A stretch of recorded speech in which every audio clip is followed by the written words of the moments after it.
Well, starting us off, several people are firing back against the Arkansas Election Commission after denying any and all usage of electronic signatures on voter forms.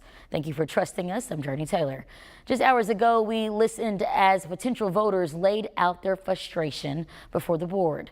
The commission went into last night's meeting taking a firm stance on their decision, saying it's one that aligns with the state constitution.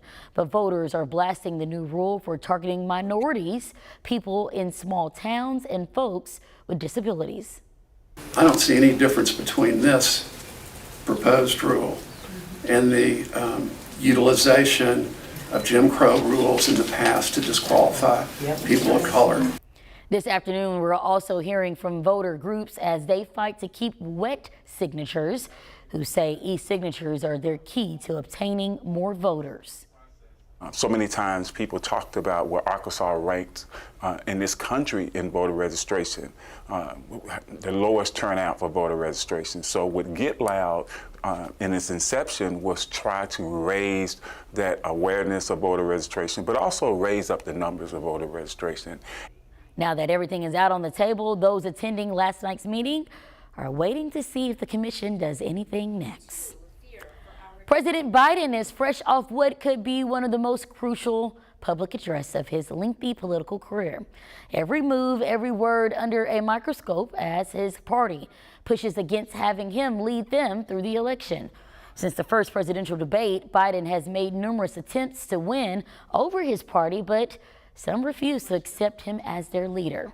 Now, with the Democratic convention now just weeks away, must put a top performance to prove that he's worthy of securing the presidential nomination.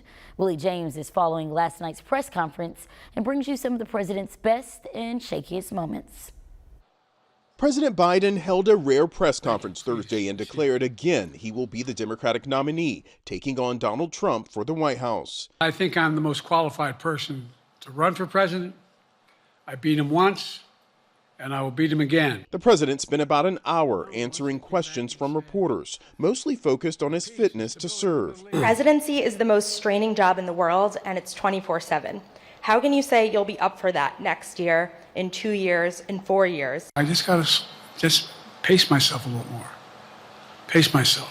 White House aides and supporters say they believe the president knocked it out of the park. He was at his best yesterday. I mean, he is most comfortable when he's talking about policy. On foreign policy, frankly, he was more substantive than 90% of people in Congress. But the president's responses were not flawless. I wouldn't have picked Vice President Trump to be vice president, but I think she was not qualified to be president.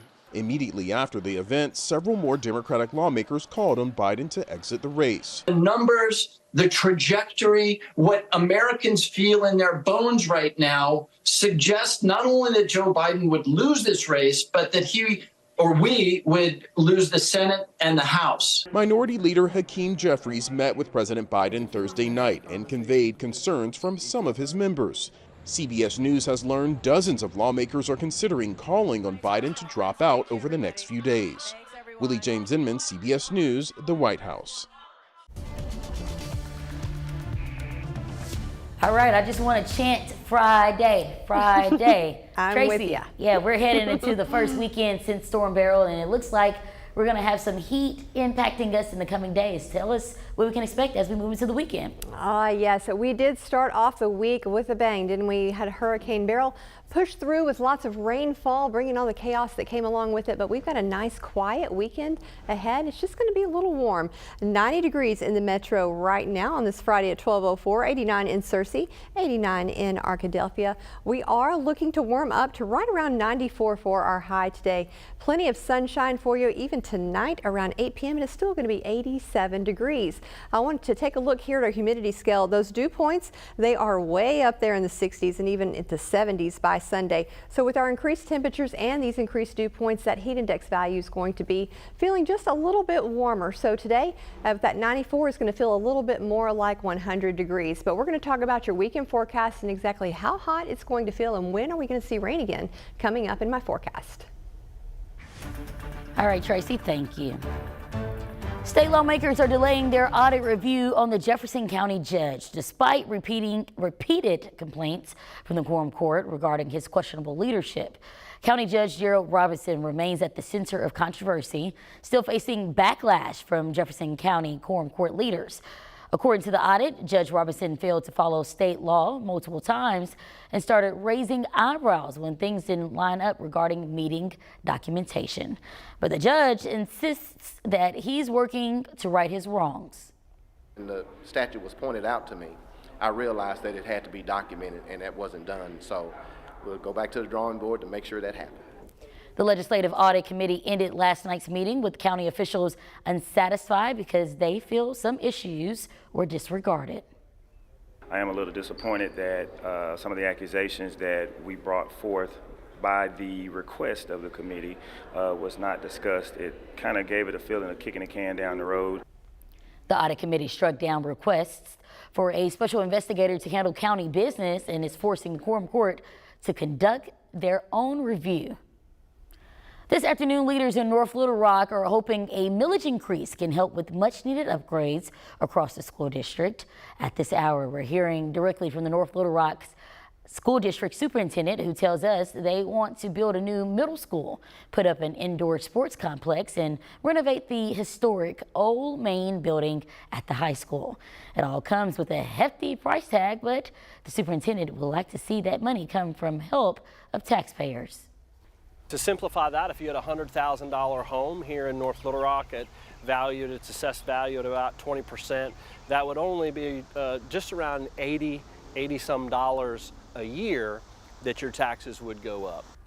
Parents in the community tell us they have mixed opinions about paying more in taxes.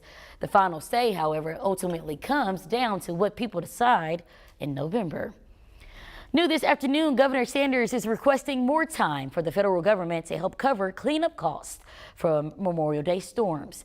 If approved, it would last for 30 more days in northwest and north central Arkansas and could cover anything from damaged infrastructure to piled up debris.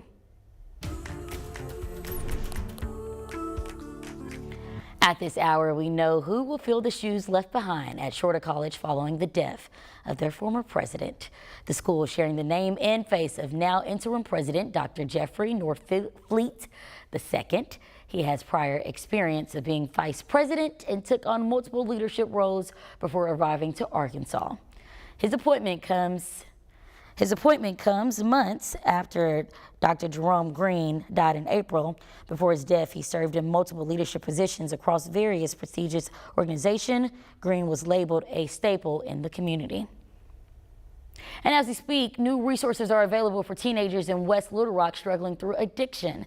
To provide the youth with support to a better life, the Wolf Street Foundation is unveiling its new facility aimed at doing just that. The Youth Empowerment Project Teen Center is ready to take in any teenager who is in need of help. Work has already started, allowing some teens to get an early start at reaping the benefits. I got to meet people who also feel they need help like I do. I get to experience meeting wonderful new people, creating my trust circle to be bigger. Staff members say when they officially start the semester, teens can look forward to connecting in large groups and meet one-on-one with people they can relate to. Also happening as we speak, the city of Little Rock is doing their part to help underserved communities. Right now, officials are meeting to launch Project Impact. It focuses on keeping crime low and expanding resources for certain areas. Our team is out there working to get all the details to bring you tonight right here on THV 11.